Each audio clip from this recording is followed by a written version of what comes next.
Don't ever let somebody tell you you can't do something.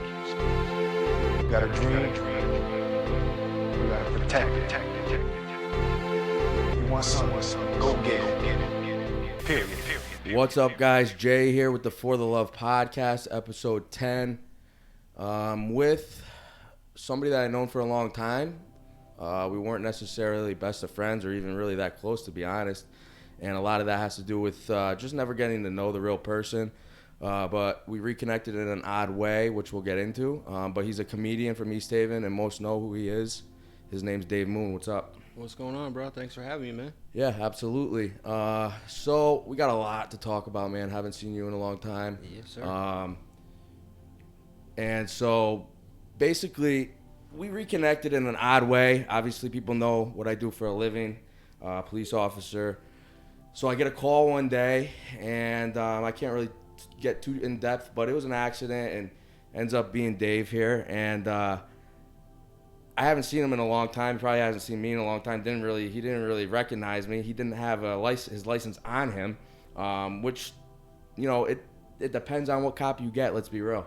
Yeah, I never have I don't think I have my license on me right now. I never have it on me. Yeah, so that happens. It is what it is. But we have the means to look it up. And, I mean, some cops hammer you for shit like that, which I don't believe in. And so I'll be real. I keep it real. You were nervous. I could tell you were nervous. All right? Here we go. And it was probably because you were, just out on yeah. You had shit hanging over your head or something. Yeah, I wasn't home very long. I was scared. Yeah, so I get it. I mean, dude, you know how many times we've come across people like that where it's basically like you can see that something is causing them to be a little nervous, and it's cool. I mean, but I've been doing this shit for a long time, so I can't really get it past me. But anyways, so rear-ended somebody, and it is what it is, man. It's an accident. And my thing is, I don't believe in giving tickets to people for stuff like that. The whole word is accident. You know what I mean? Yeah, it's true. not like people are really, unless you're being reckless and doing crazy shit. So anyway, so I come back to give him his stuff, and I basically tell him, like, listen, dude, you're good. It is what it is. And you're on your way, man. So the next day, you call my work, and I'm like, what's this kid want? And so, and you were actually, were pretty cool about everything. Yeah, I was appreciative of that. I was actually shocked, to be honest with you. I thought, oh, God, this dude, I'm fucked. And then I was so shocked at how cool you were, and you let me slide that I called up your station or whatever you call it, and just thanked you for that. That was super cool, which is essentially against everything that I go for, speaking to the police, but it just shocked me how cool you were, so I had to show my respect for that. Yeah, and I mean, I don't bring stuff up like that to like boast about who I am as a person. It's more or less because obviously we get very bad rap, and everybody, there's a lot of good dudes that I work with, a lot of good people, and unfortunately this world is what it is, and they have that perception of police. But I always got through the job and did pretty well because I just kept it real and stayed true to who I was and treated people how I wanted to be treated. And for me, it's always worked. Yeah, if every cop was you, the world would be a better place, I think. That's yeah, absolutely. But you know what? Like, listen, like I said, if I don't want to use this word loosely, but I'll just say criminal or person that I come across, for the most part, was easy or cooperative, you know what I mean, then the world would be a great place too. Fair enough. Yeah. So, I mean, listen, dude, we get some crazy shit, and cooperation is something we rarely get. So now I'm at a point, too, where I say, I'm like, we don't have quotas. So they can't really force me or anybody to give a ticket, you know what I mean? And I'm almost at a point where I feel like in this generation, there's so much hate for the cops that when I pull somebody over and they're nice to me and they're cooperative and they're not giving me shit, I'm not gonna hammer you. Like, I appreciate that shit. Yeah. It's rare, So anyways, that's how we kind of reconnected, and I see you doing your thing out here, obviously with the comedian stuff. That's obviously done very well for you. You got some beefs going on with this Vinny Beedle kid, which we'll get into in a little while. You grew up in East Haven. How old are you now? 32. Okay. So how did you how? Because I'll be honest, I don't read. I wasn't close to you really in high school. I wasn't around the people you were around and stuff like that. Didn't know your personality too much, and I don't know if you were the funny guy or not. But when did that come about? When I was in like 5th grade, I watched a Richard Pryor special with my mother, and I remember just being like completely entranced by what was going on. You know, when you're a little kid, you never really see shit like that, and it just completely affected me. I was completely hooked at that point. And right around the same time is when Comedy Central came out, and when you got off the bus, there would be stand-up comedy on, like around 3:30. I remember that. So I was just hooked on that. And in my 5th grade yearbook, it said future profession stand-up comedian. So, really? Yeah, right from 5th grade, I was hooked. And that's what you and they asked you what you wanted to be, and that was Yeah, I put it right in there in like the superlative, whatever that's called, where you list your future job. Everybody wanted to be an NBA player or a New York Yankee. I think some kid wanted to be a fire truck. But I just wanted to be a comedian, man. Which is rare. You don't see people that are that young that know something like that in their life. You know what I mean? Like, for example, the reason why I kind of do this is because, like, the last episode I had on a guy, he was a Grammy Award-winning music producer. Okay. And he started doing music at 11 years old. He also does, like, funeral home stuff, like mortician stuff. And he started that at a young age, too. Both of them, he says, are his passions. So I'm guessing this is a passion of yours. Yeah, I mean, I wanted to be it in 5th grade, but, life gets ahead of you and you kind of forget about it. I didn't start till I was 22, almost 23. So, I had children at that point when I started, and, life kind of got ahead of me. What made you wait so long to start?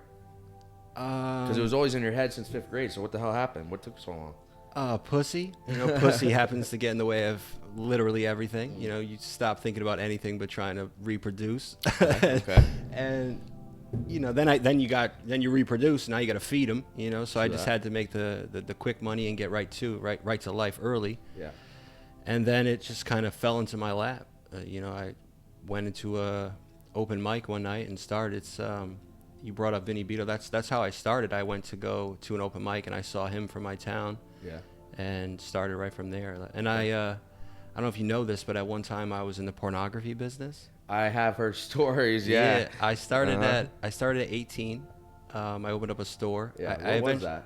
It was in Hamden. Okay. It was just a porn store. We had dildos, lingerie. Did the town break your balls and shit? Yeah, I was on the front page of the paper 3 times. I fought a First Amendment case at 18. Holy shit, dude. Yeah. Wow. I put jerk-off booths in the back of the store. I heard about stuff like this. I heard there were some glory holes in there. We had glory holes.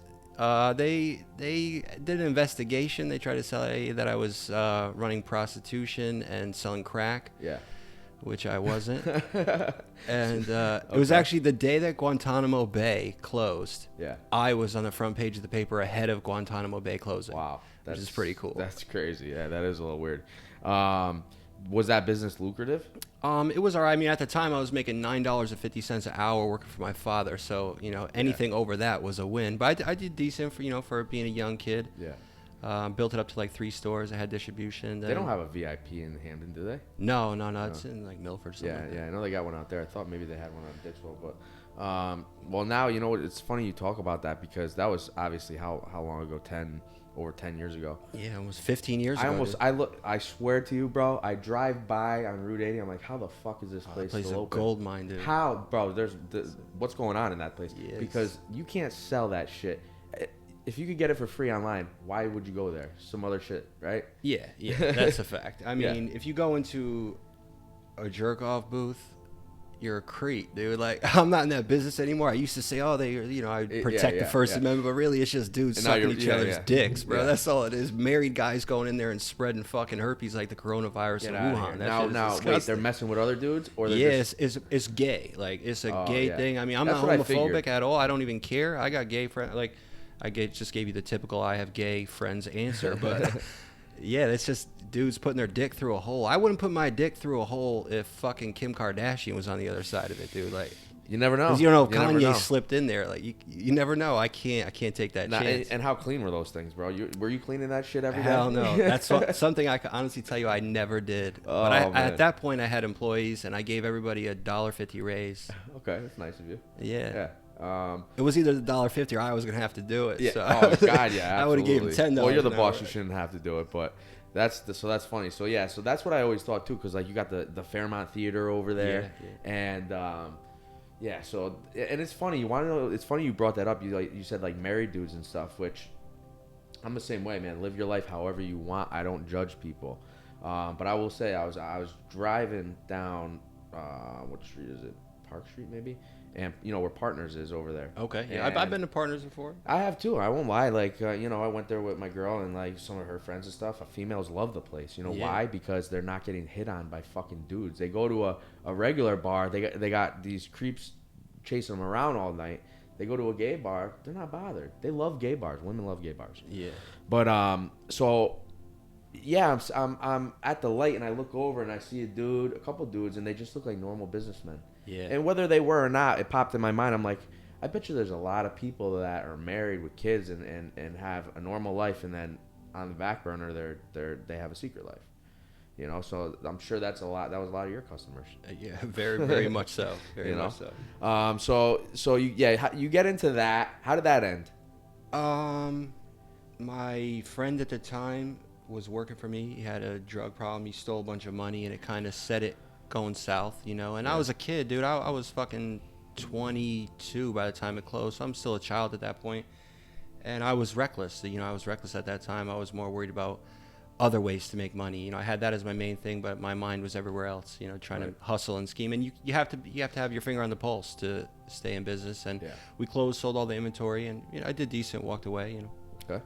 It was not a failure in essence, you know, but Did you sell it? no, I just sold all the inventory that I had in the 3 stores.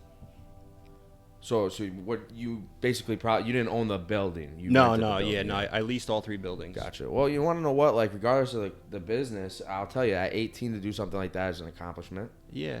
It's something I'm proud of. I didn't go to college. I went to college for like 4 months. But that I'm not really a big count. believer in it. But that's where I went to college. I learned everything I know about the world in the back of a fucking porno store. You know, I had $7 to my name, not in a bank account at the time that I opened up the store. I borrowed money from my dad. And, you know, I learned how to balance a checkbook in the back of an adult store. You know, that's where I became a man, you know. And you know what? It's funny you say that, because I think, like, people don't understand this stuff. Like, at a young age, if you could do things like that and not have that fear and get over the fear and do it, you'll learn a lot, obviously, like you did. But it could bring you to a different aspect of your life. You often, at a young age, get caught in that routine of trying to figure out what you have to do. You get caught in the 9 to 5. Even I did it. I didn't go to college. I went to like maybe 2 semesters, but I didn't like it. My brain works. I have a creative brain. Mm-hmm. I'm not a math guy. I'm not a science guy. I do like some type of science stuff, but not like the typical school science. So basically, I'm not a big believer in that, and I learned a lot in my life through just doing different jobs. Yeah, there's no education like life experience. No. I mean, I'm not saying that college is a bad thing, but for me, I didn't really, you know, my girlfriend at the time, who became my wife and now ex-wife, but, you know, she was pregnant, and I remember I got kicked out of school on Wednesday. I found out that my kid's mother was pregnant on Thursday, so I sat my parents down on Friday and told them, like, listen, you know, Megan's pregnant. I'm going to be a father. And How old were you? 18. Okay, so damn, a lot of shit going on at 18 for you. Yeah, it was a rough year. But my parents said, like, all right, we're gonna stick by you, we'll help you, you're gonna finish school, and I was like, yeah, about that. That too. So I had to tell them everything at once. That was a rough night. Well, I'll tell you this much, like, you know, I had a couple of people on here, and they talked to us about their parents too, and it's interesting because obviously your parents, I don't know how they took that, but just looking at you, I would think that your parents give you some type of support to have a free mind. Yeah, absolutely. Yeah, You and know? my parents were young too. My mother was 17. My dad was 18 when they had me, so it was nothing new to them. Yeah. They understood. And my mom's family wasn't supportive of her at that time, so she always wanted to make up for that, you know, and be extra supportive of me. And they're still, you know, they're great grandparents. I made my parents grandparents at 36. Yeah, that's probably a good thing. I mean, they get to really enjoy that grandparent life for a long time. Yeah, they're really close to my children. That's awesome, dude. So now you leave doing that. Let's get into this wine thing. I don't know much about it. 200 grand worth of wine or some shit. 492,000. Okay, wow, damn, that's a lot. Now, you did time for that? Yeah. I went to How prison how for long? that. I got 8 years suspended after 26 months and 5 years probation, $292,000 in restitution. Now, how you're still paying that? Yeah, I'll pay that. So the way it works in Connecticut is you have to pay it while you're on probation. Mm-hmm. If you don't pay it, you can get violated, which is something I'm dealing with right now. Yeah. If you, after the 5 years of probation, it becomes civil. They can sue you for that money. Right. So basically, you got to pay it for 5 years. So you pay. So okay, and then afterwards, it's up to the family or whoever the victim is. Yeah, the victim to sue me at that point and try and get it, But Got you. Okay, so now do they force you to pay a certain amount or? yeah. Yeah. They basically take your income minus, I'm divorced, I have child support, bills and stuff, and So are they reasonable about it? I pay $25 a week. Okay, so that's not bad at all. Yeah, so it'll take me like 134 years to pay that off. Holy shit. Unreal. Okay, so now, what was this? What was the deal with this shit? All right, so I guess we're going to kind of go down a rabbit hole right now to really get a feel for where my life was at the time. Okay. So I went from owning the porno stores, and right at the very end of that, I was doing stand-up comedy. The reason you asked me how I got into it, I went to that open mic. And I went there because at the time I was running an escort service. People were asking me because I had the porno stores, can you get strippers? Can you get this? And I was a kid trying to make money any way possible. And my dad had dabbled in that at a time. Okay. So I knew a little bit about it. And I was booking strippers for bachelor parties and some escort stuff. And people would ask me to bring a comedian to the bachelor party. So like using that pimp mentality, I figured rather than hire a good comedian, I'll go to open mic and give the guy $40 and keep the other $350. Right. And that's when I went, and I remember, I fell in love with it right there, and I got on stage that night. So I go through the porno thing, the comedy starts, I leave there, I go to work for my father, my dad, from a family business. I've been in business like 67 years. My grandfather started it. Okay. And then comedy started to take off at that point. Nothing crazy, but it was taking off for someone from East Haven, Connecticut. How did you get your name out there? I won a contest at the casino, which had 175 auditions. I think 25 people made it in. It was 4 nights. And I had been doing comedy for like 8 months at that point. And I won, which was a big deal. I got a lot of gigs from that. It was a cash prize. It was a big deal. Got me into a lot of places I wouldn't have got in at 8 months. I think people don't understand like how quickly things can be a success for you if you take that step. Yeah. It doesn't, don't get me wrong. It does take time for some people, but sometimes that shit can change your life right away. Yeah. So within 8 months, you're doing some comedy and you're getting your name out there. What started to take off? What did you start to do after that? Just getting regular club work. At the time I was middling. I can headline a club now, but at the time I was like the feature act, which is there's a host, feature, headliner. And I was starting to feature like right around a year and a half, and I was getting some club work, and I started doing bachelor parties, which is like my bread and butter for the cash. I hate them. Yeah. I hate doing them, but it's good money, so I kind of have to do it. I'm a father, that has to come first. Do you have a manager? You book your own stuff? How's that I work? book my own stuff. There's a big circuit. A lot of guys that are comedians that will book rooms and have fundraisers. Fundraisers is a big money maker too, and comedians will kind of give. I'll give you a show, you give me a show, and Gotcha. It's like an underground. Okay, so yeah, there's a little community. Yeah. Most comedians get along, or how's that work? For the most part, I mean, there's some do's and don'ts that. There's like unwritten rules that might as well be written. They're that serious, no stealing jokes. Yeah. If you book a comedian, tell them you're going to give them $150, you got to give them $150, whether or not you lose money. There's been many a times where I booked, my friends that come down from New York, Bridgeport, New Jersey, and, I had a problem with the restaurant or the place didn't want to pay me, and I got to go to the ATM. Like, that's how it is, because I know that if it happens to me, they'll reciprocate. I've had stuff like that happen when I DJ'd and stuff where, I go there to DJ and it was a night where it was dead, and these dudes want to try to pay me half of what I'm supposed to get. Yeah. I don't play that shit. So that comment that you just made right there is one of the biggest downfalls of my comedy career. We're bouncing all over, but that's like one of the biggest downfalls in my career is that I came from, I don't like to talk like this, but like kind of like a street mentality, like I hate to use the word, but like a gangster mentality. Like, bro, you said it was fucking $250. It's $250. I'm not taking that shit. I want my fucking money. Right. And that hurt me in essence because people, you know, you got to wait 30 days for some money, 60 days, 90. There's casinos that pay in 90 days. They're making fucking $1,000 a second. Is that in and the they contract or something? Yeah, and you know it up front. And some places you don't know it up front. You'll go there and the guy will dick you around, or he doesn't have all the money. And I would blow up and lash out at these people. And then the word gets around to other people who do pay on time, but you're just a head case when it really wasn't your fault. But you can't bring the street life into. You made a little bit of mistakes. And, yeah, kind of built up a bad reputation. Yeah, you gotta understand. It's like any business, bro. You're learning your craft. You're learning how the business works, and without making mistakes, you know, you won't be good at some point. Yeah. You know, but okay. So now, did you do anything with anybody that was pretty big? Yeah, I've opened for some pretty big names. I did the biggest thing that I did was the Mike Epps tour. I opened for Mike Epps in front of 8,000 people. Oh wow! Yeah. How long was that? Like, were you on actual tour? No. It was just like two gigs. Two gigs. Gotcha. And that was, you know, the biggest money that I made from comedy. It was that around here? Yeah, one was in Bridgeport. One was in East Rutherford. Okay, nice. How was that dude? Cool dude. He's literally Day from next. Like I think he might be the worst actor ever because that's literally him. That's interesting. Yeah, it was a big night for me, dude. Yeah, I like that. Who he is on camera is exactly who he is in person. I shot dice with him, and you know I'm from East Haven, where obviously it's a predominantly white community. Mm-hmm. So we play craps, right? I know how to play craps. Yeah. But black dudes play CeeLo.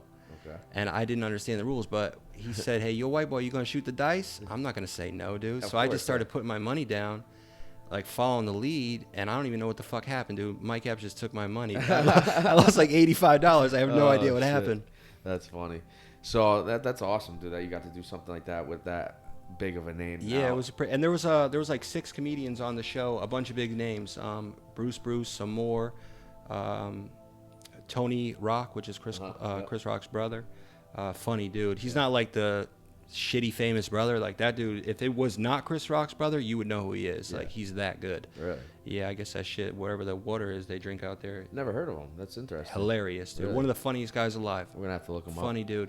And this other dude, Smokey Suarez, who was in Paper Soldiers, a bunch of movies, and I knew him from Harlem. He has a spot in Harlem. It's like world famous. Yeah. Mocha's on Monday nights on Frederick Douglass Boulevard. It's been around forever. If you're a famous comedian, dude, you worked at Mocha's and bombed. Right. And I had been there before, so he knew me. And that day I went out like all excited, dude. I was feeling myself back then. I was a kid, and I spent $495 on a Hartford Whalers Mitchell and Ness vest. And I was pumped, dude. I had a Hartford Whalers fitted. Fitteds were the shit at the time. Yeah. And I was excited, like, oh, I'm from Connecticut. And I remember looking at the fucking vest, and I'm like, dude, $500, this is a lot of money. And I bought it, but I left the tag on. And I was going to return it the next day. Yeah, so... And we're outside the arena, and I'm very nervous at this point. I didn't get stage fright at this point, but I was scared as shit. There's 8,000 people. The biggest show I had done at that point was like 250 people. And I'm scared I started throwing up. I made myself nauseous. I'm puking.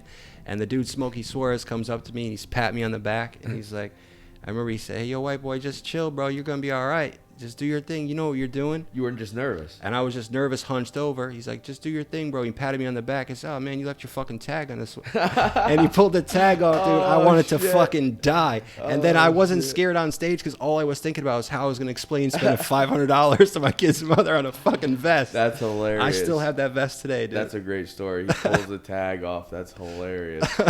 Holy shit. So that was one of your first biggest shows? Yeah, that was my first biggest show. I've done some other stuff. I opened for JB Smooth, Andrew Dice Clay. I opened for twice. How's that dude? He's hilarious, JB Smooth's the funniest dude I've seen live. Holy shit. His I want to see him. energy is on a whole nother level. He's a good dude. A lot of the guys you meet that are famous could be fucking assholes, you know what I mean? Which, I mean, I get it, dude. When if and when I make it like that, I'm going to be a dick, probably. You think that some of those dudes are just putting on like an act, like they're just a dick to be like that dick comedian? I think that what people don't realize is that comedy's a miserable fucking life, dude. You know, you're not home. You're not home. You know, if you have a family, it sucks, especially at somebody at that level. They're on the road every single weekend, Thursday through Sunday. They don't see their kids. They don't see their wife. Yeah. They're eating fucking chicken wings every night. in some fucking casino in the middle of nowhere, and not all casinos are Foxwoods and Mohegan. We're spoiled with that, dude. I've been to some casinos that look like the fucking Elks Club. Yeah. No, you're right. Like if you go out to different states around, they have like their small ass little shitholes. A lot of them. Yeah. No, you're right about that. So they've just had it, dude. And, you have people coming up to you constantly when you hit a certain level that people don't want to fucking do. Yeah. For me, it's weird to go to Stop and Shop on Main Street in East Haven because people know who I am. I don't like going to. I don't go there for a reason because you always run into somebody you know, and I no disrespect to people, but I deal with a lot of people all the time. My job is to deal with people, and sometimes I just want to not be seen or not talk. Have you ever done the thing where you know someone and you like them? And you still avoid them at the grocery store? I do that shit all the time. God, dude. I'll see like my cousin and just be like, fuck, let me go in the cereal aisle. For no reason, dude. Absolutely. It's just like, because here's the other deal in that. Now you stop and you talk to this person. At what stage of your shopping are you at? Are you at the beginning? Because now I'm thinking, I just talked to this person. I'm going through the rest of my shopping. Am I going to run into this person again? Every time you got to say something on every aisle? Now I go down the aisle again. I just talked to you 2 minutes ago. Potato chips, do I meat, make eye you got to contact? say something on every aisle. Do I ignore you? I don't want to be disrespectful. There's so much going on. It's weird. But yeah, so you asked the wine thing. So Yeah. at this point, I'm working for my father.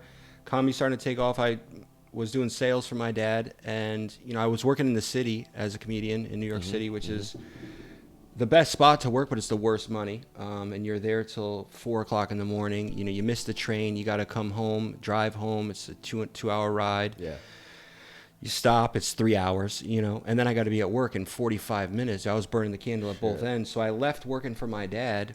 I probably shouldn't have. I mean, I know now that I shouldn't have. Yeah. And I started, doing what I know how to do, which is hustle. Yeah, I don't want to get into specifics about that, but unless I pled guilty to it already, then I'll talk about it. But, Okay. So at that point, I was looking for any easy way to make money, and keep the comedy thing afloat. So in essence, I was funding my comedy career and supporting my family through illegal shit. Okay. And I came across a friend of mine that I grew up with, Richie Dubs, free my guy. And is he in right now? He's still locked up. Okay. When we were a kid, we were like 17. He robbed 8 banks, and he went to jail for like 6 years. And he got out, and he had a job at this wine place, it was a wine distributor. And I knew at the time that he was taking some of the wine, maybe a case here or there. And greed got the best of me, and I asked him, how much of that can you get? Yeah. And he said, as much as you want. And that same day, he brought me 50 cases of wine. And it was high-end wine. It's like a private distributor. You can only buy it from that guy. Right. And he brought me 50 cases at like 12 o'clock in the afternoon, backed the truck up to my front door. My kids and ex-wife helped me unload the truck. And I sold it like in 20 minutes. And then he came back the next day. How do you sell that? How do you get rid of wine?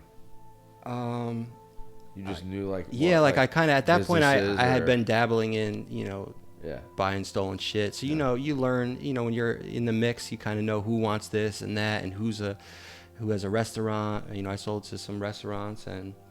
Gotcha. Guys that I knew would resell it, other guys like me that want to make a quick dollar. And you never threw anybody under the bus? No, I didn't, which is something I'm really proud of, because no one does that anymore, dude. It's a rare thing. Loyalty is dead, I would say. Yeah. And it's funny you say that because, listen, I've been a cop for a long time, and I see a lot of these dudes out there, and they act a certain way outside in front of people. Get them in the back of the car, get them down to the jail. Not the same dude. Yeah. I mean, I'm not going to tell you that I wasn't scared. Yeah. And up front, when I first got caught, I didn't think I was going to jail. Like, my lawyer had said he didn't think that it was a jail case. What made it a jail case?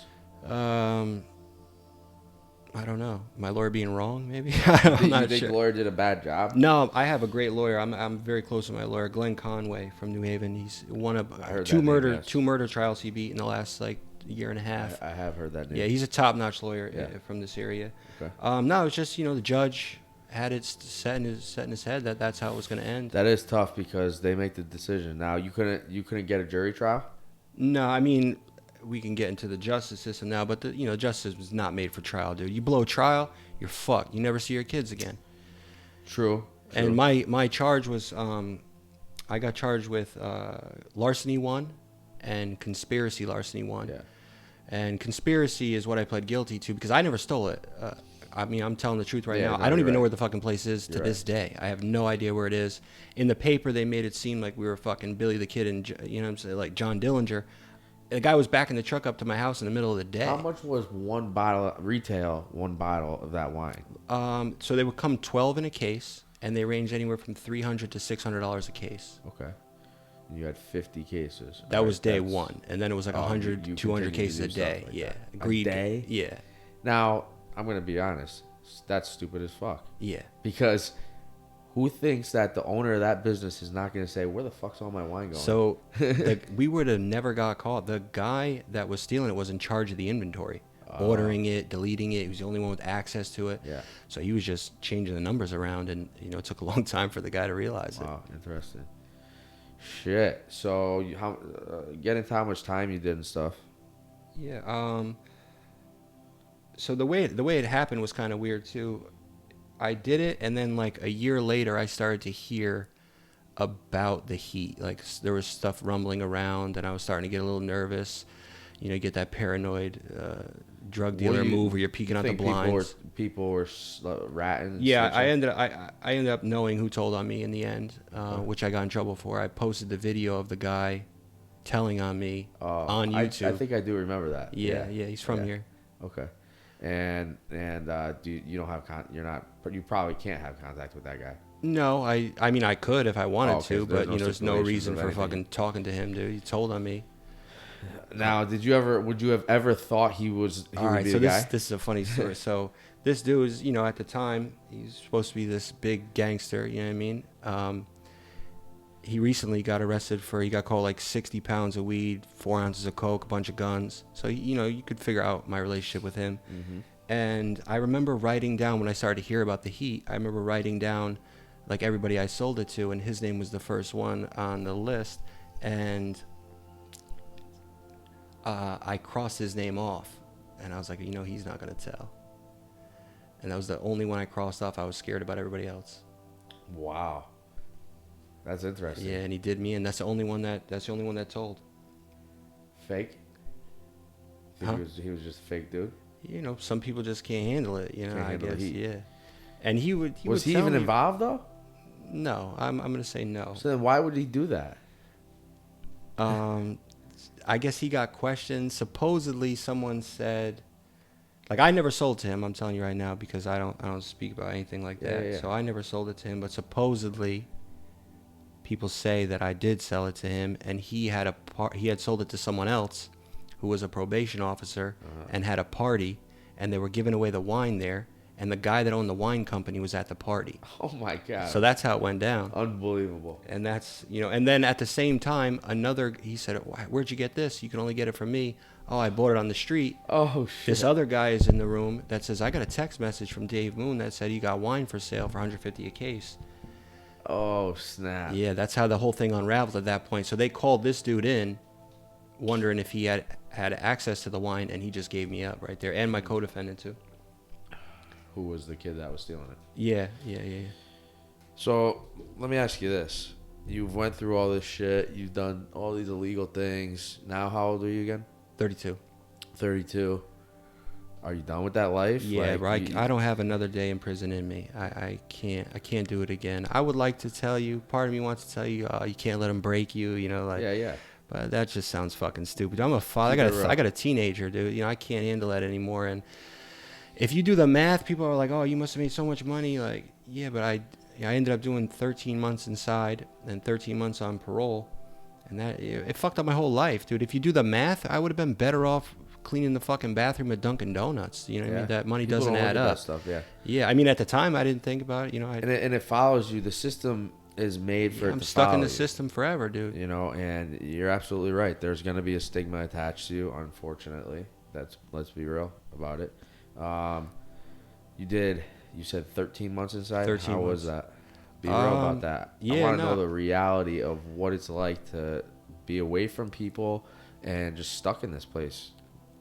No control, really. It's rough, dude. Like, a lot of my father's friends will have me, their kids are fucking up or shit, and I'll talk to them, and I could see myself in these kids. Like, they think they're tough, or they're, selling weed or doing whatever, and they think that it won't happen to them, or they're tough enough for it. It doesn't matter how tough you are physically, like mentally, that shit will break you. It's meant to break you. That's what it does, is break you.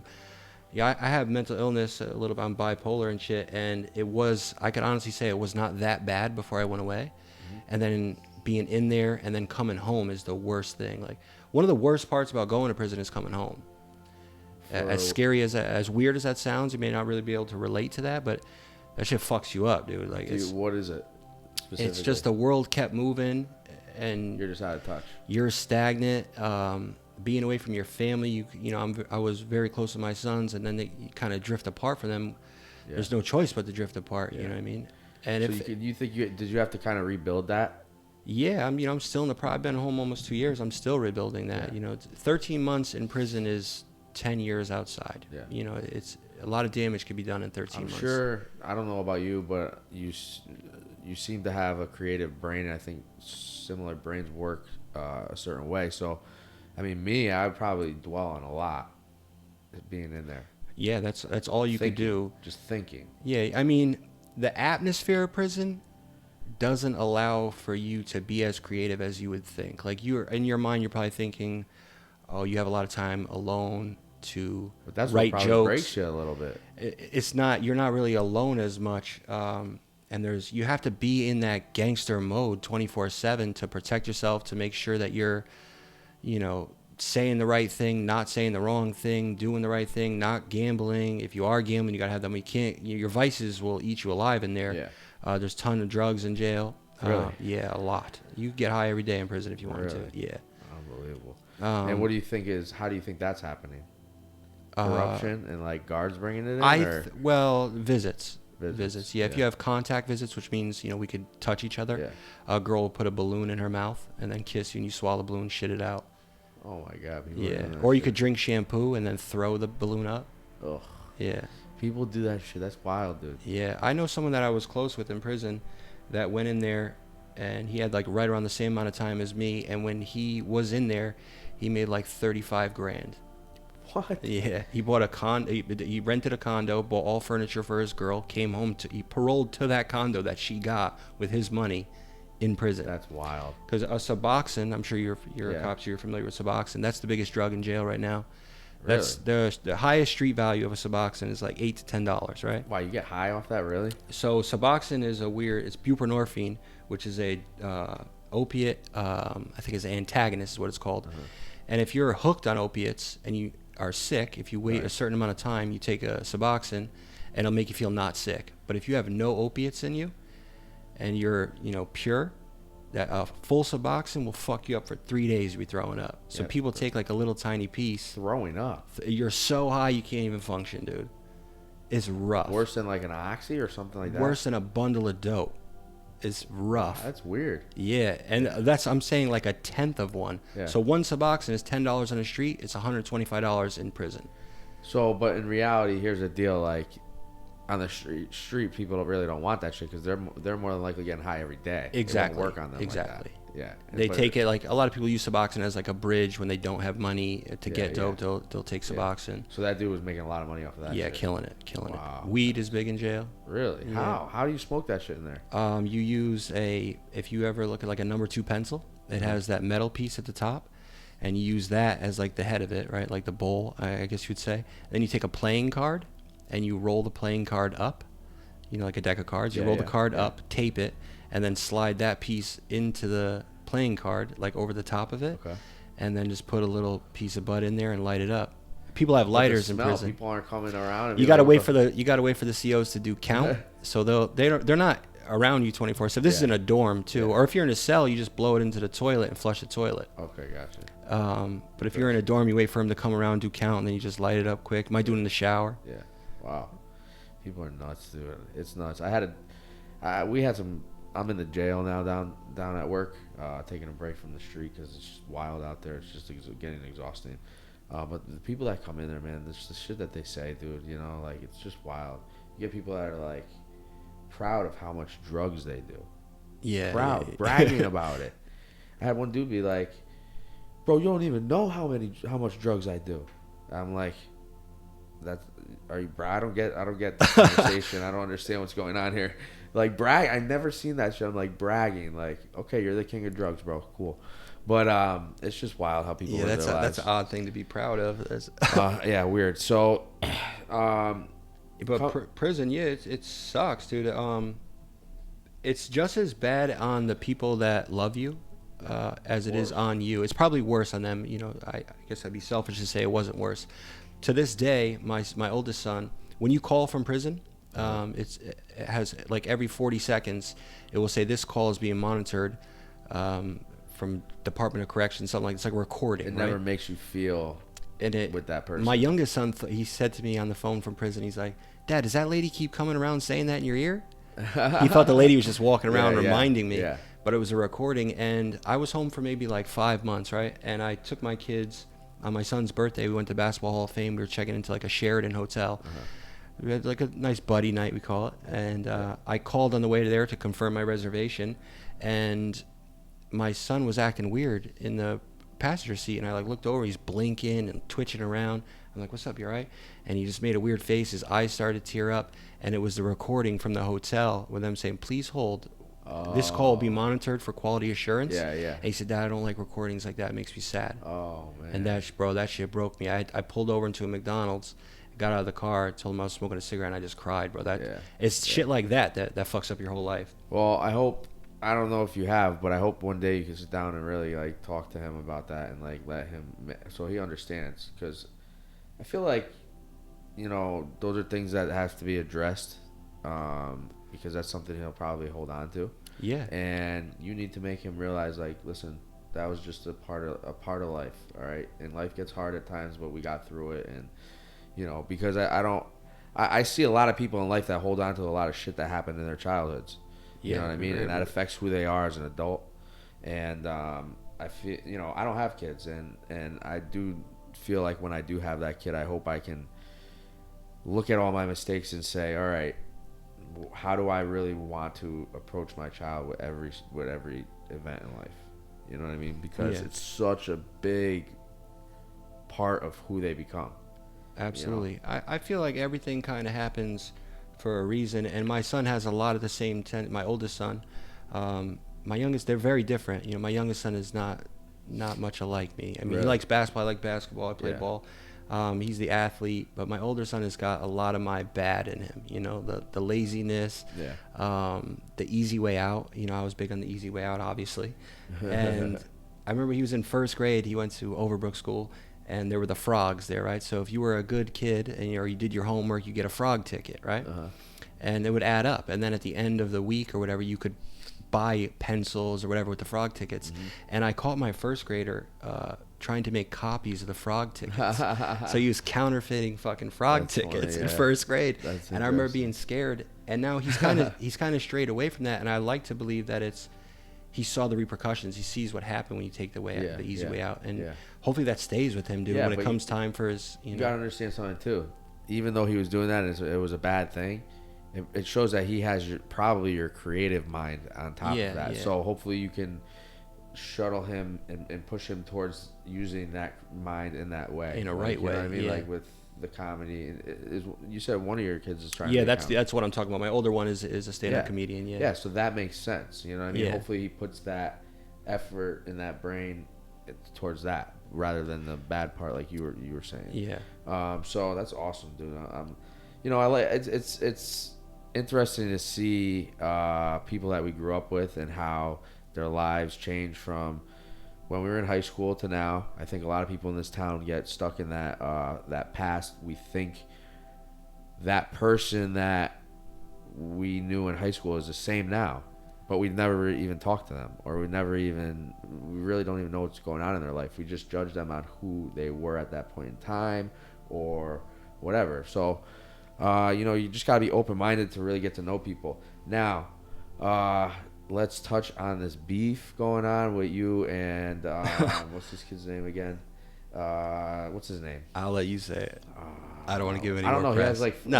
He has a bunch of different ones. He goes by. I can't keep up. Which one are you this week? Come on, Vinny. Nah, for real though. But Vinny Beedle, right? Yeah. Scumbag Vinny saying now? Yeah, I heard that. Yeah. Yeah. What is? I don't follow any of this stuff. I'll be real. I see it here and there, but I'm not like deep into this shit. I don't So- pay too much attention. My issue, we used to be tight. Yeah. You know, he got into comedy first, and then I came in, and he would put me on shows. We were cool, and then our issue is not from comedy originally. It's from street stuff. He owed me money, Okay. and he told me that his aunt died, and I felt terrible. Yeah. And then I found out from other people that his aunt died a month ago, and then his aunt died 3 months ago, and then I found out he didn't even have a fucking aunt. Or I think his aunt's still alive. I don't even know. I've heard stories, and Vinny, I keep it real. So, and people, listen, Vinny will be here next week. He already committed to coming on, so we're gonna hear his side, and we'll see what the hell he's got to say. And I'll say this: I don't judge people based on like you know him from a different perspective, so I can't sit here and I don't agree or disagree with whatever Dave's saying. He's telling us his perspective of what he dealt with. Vinny has always been respectful to me. Okay, he's always been a nice guy to me. Never did anything to me, so I can't say nothing bad about him. I have heard stories about both you and him. So I've heard stories about him with money. So Yeah, that's a big thing in the comedy world with him. Like the rules I brought up before, like paying comedians. He's infamous for not paying comedians. I don't know many working paid comedians that will continue to work for him at this point. He gets a lot of like the new guys and bring 10 of your friends or bring 20 of your friends, and then you don't make any money. Yeah. A friend of mine went to New Jersey with him to a comedy spot, and in order to get 5 minutes on the stage, the kid had to stand outside on the fucking boardwalk and like get people to come to the show so he could get 5 minutes of stage time, and Vinny got paid and didn't give him any money, and the kid drove there. Like it's a lot of shit like that. Yeah. But our issue stems from something outside of comedy, and I was a maniac at the time, and I've harassed him, fucked with him, and then we ended up getting into a fight, and he won. that was that video that he just Yeah, resurfaced. yeah. Did he post that? I don't know. Repost it? I It just came I back up. blocked It him was on like- Facebook. That was probably what, almost 10 years ago or some shit like that. not even 8, that. 9 Like, years ago. yeah, 12 years ago. Weird how. Okay, so I don't know. Do you think that he's like just poking you? Yeah. I mean, as far as comedy is concerned, you could put 150 comedians from New England in this room right now, and no one is going to say different of who's the better comedian. Okay. It's not even a fucking.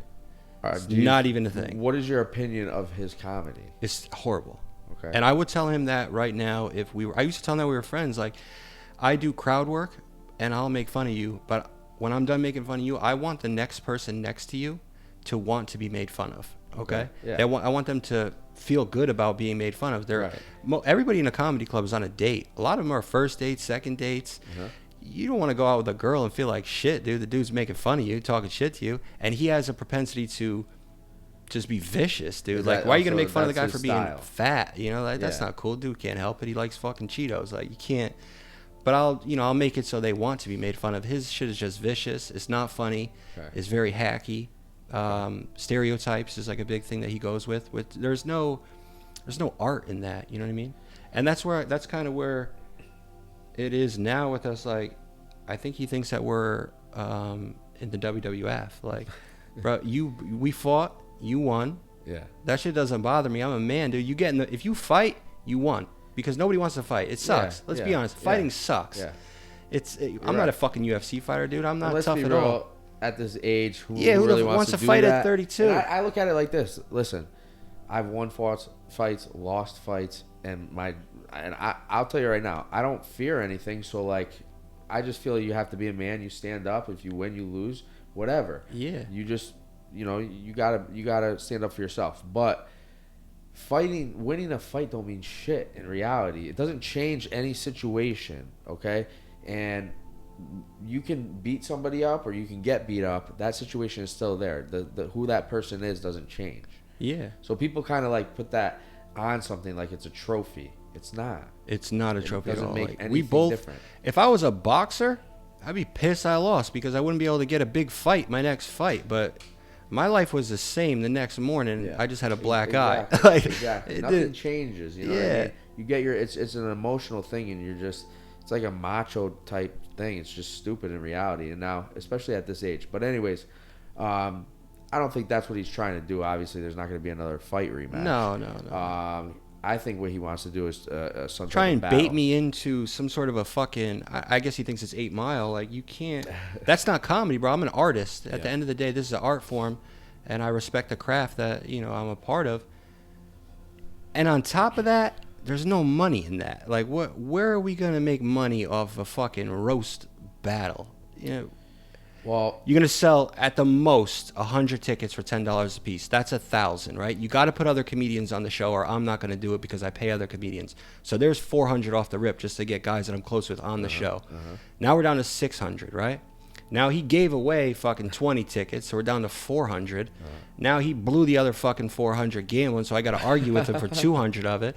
At the end of the day, it wasn't worth it, dude. Like, a lot of listen, people gambling around here too, huh? Yeah. I'm a degenerate gambler at I heart. hear a lot bro. of these stories about people gambling. I don't gamble. I'm very protective of my money. I get pissed off when I lose $20. Yeah, no, I'm a degenerate gambler first and foremost, Still? dude. No, not anymore, No, bro. I used to okay. lose thousands on sports. Thousands. Yeah. I lost $7,000 in the second half of a Denver Nuggets game. Oh. When Carmelo played for the Nuggets, dude, the line was a sure thing. 40 seconds in, Carmelo sprains his MCL, is out for the rest of the game. I lose $7,000 that I don't have. Oh. Yeah, that was the last time I bet sports for a while. Well, it's funny you say that because one of my best friends, and you guys don't get along, is Eddie Dorenzo. Yeah. And he came on here too, and we talked about his gambling, and he's convinced that it's an addiction. That It is an addiction, and one thing that people don't realize about gambling, and this is kind of when I stopped gambling, when I heard this, is that the degenerate gambler doesn't want to win. They want to lose. The feeling from losing is way more intense. It's more of a high to lose and be on the way home from the casino panicking on how you're going to pay your fucking mortgage, how you're going to pay your car payment. You got no money for your kids. There's adrenaline. People don't understand that stress releases adrenaline still. And when you win, all you're thinking about is going back there to play again. Yeah. That's, so that when I figured out like that all I wanted to do was lose money, I was like, bro, fuck that. It's interesting you say that because like I follow a lot of stuff that has to do with the brain and the body and things like that. And in reality, a lot of people that do negative things, you're right. Like they feed off of that. Their body feeds off of that negativity, and it's like they're addicted to that negativity. Absolutely. That's what it really is. It's not even the action. It's the feeling. The thing is this: like for most people that are addicted to something negative, most of their life is negative because obviously addiction isn't a good thing. Yeah, no. Unless the thing you're addicted to is positive. Most addictions are not. So that creates havoc in your life everywhere. Absolutely. And what happens is, and I've learned this through science. This is the type of science I like. When you're the mind-body connection is real. So when your brain is dealing with so much stress and negativity and shit like that, your body starts to feel negative all the time. That's the only hormone you know how to. They basically say you're living off of stress hormones. Absolutely. And I did that for many years of my life. That's for real. So like you used to get like that feeling of getting high from losing? Absolutely. And I didn't realize it at the time, but when I heard it from a therapist, I was like, oh, fuck that, dude. I'm never doing that again. Like, yeah. Therapy. Listen, I'm a big believer in therapy. Yeah, I'm in therapy. I'll tell you straight up. I think guys are obviously the ones that are most against it. But dude, that shit, it's not what you think. It's not about going there and like these people having to know who you are. They're not going to know who you are. It's about you really trying to know who you are. Yeah, know yourself. Yeah, that's what it is. And they try to guide you for that.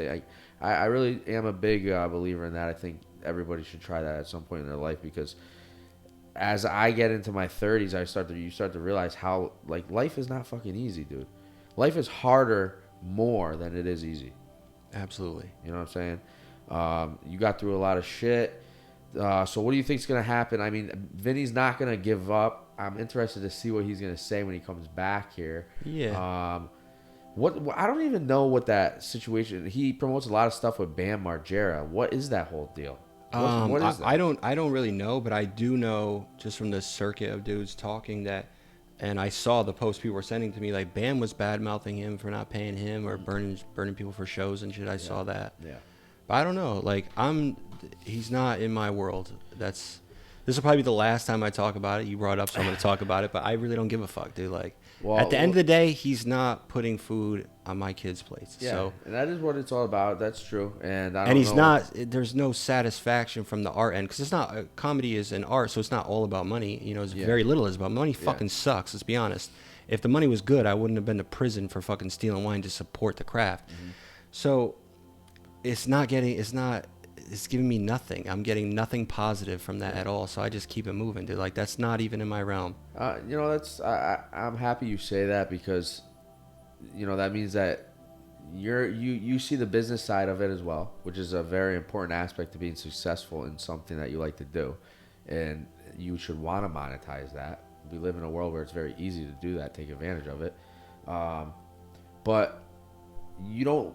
You seem like you just don't want to cheap out. You don't want to cheap out. Yeah, it's You going feel like against you're better what- than that. Yeah, absolutely. Comedy wise, as a person, now listen, I would be lying to you if I told you that there was not a point in my life where I would have not done this show. Like, when I had a chip on my shoulder and something to prove. But I'm an old man now, dude. My fucking hairline's pushed back. Like, I don't give a fuck about Vinny Beedle, dude. I really don't care. I got you. What are your plans? Like, do you have anything lined up? What are your goals? I mean, listen, I'm 34. I still have a million things that I want to achieve in life.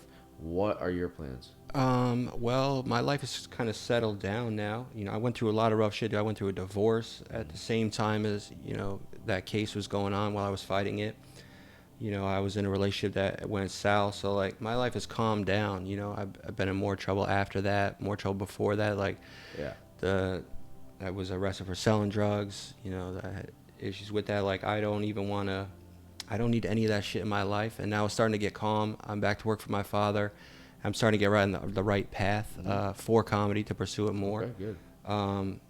You know, it's hard to juggle that, dude. The money sucks. You know, it's kind of an investment. You know, you'll have good days, good months, good weeks, but, you know, for the most part, you're pouring money back into what you love. And now I'm getting to the point of being able to do that again and get back out there. Have you done anything recently? Yeah. I book a lot of fundraisers, bachelor parties. Yep. I think. How are you with social media? Like, how do you feel about it? So I'm in a weird position, dude, because I'm on my following is predominantly Facebook. Yeah. Which is where it does the least for you. Let's be honest. It's hard to say because you know what I learned is when I went through certain things, I hate social media. I talk about it almost every episode, but for business, it's very good. And, you know, I said to people, you know, everybody kind of had a perspective of who I was based on what they've seen in the newspaper or from my job or all these things. And you know what I said? Why am I going to let all these other people paint the picture of who I am? I'm going to show people who I really am.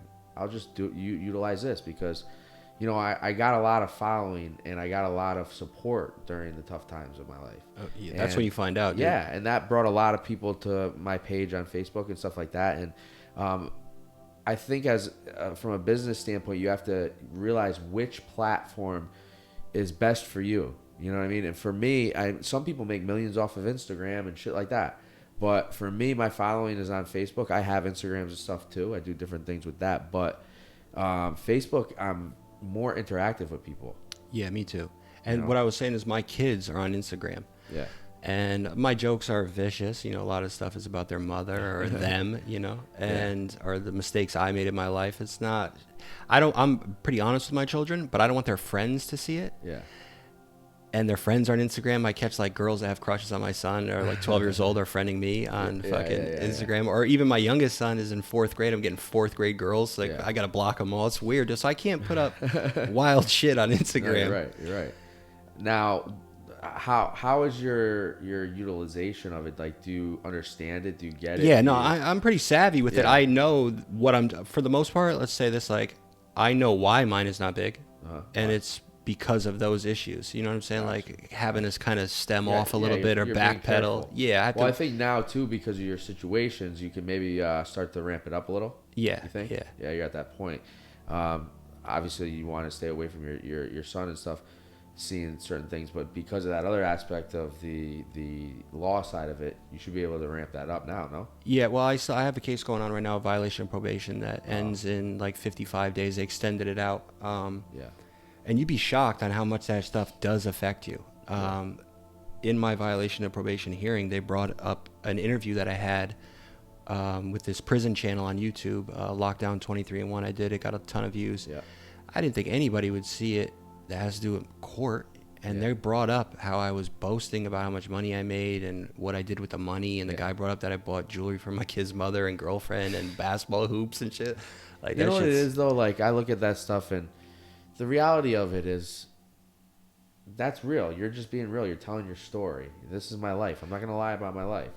But the sad other aspect of what this world and society does is they kind of punish you for that, and they use it against you. And this is 7 years ago. Yeah, dude. I did this crime 7 years ago. It's like anything. Look at politics now. You know, they want to throw arguments at each other about shit that people did 20 years ago, 30 years ago, whatever. This society has become so point the finger, and that's what really like bothers me. That's why I try to do stuff like this, really connect with people, get into conversations with people, learn who they really are. I want the most out of life. I want to really try to achieve my goals, but at the same time, connecting with people for me is so uplifting. It like motivates the shit out of me when I can get into good conversations with people, learn about them. Whether Republican, Democrat, black, white, crackhead, what the fuck cares? Listen, You're dude, still a person. Everybody's got something to say. So everybody's intriguing. Absolutely. I've had talks with, like you just said, man, every which way. And it brings you to a different perspective in your life as you get older too.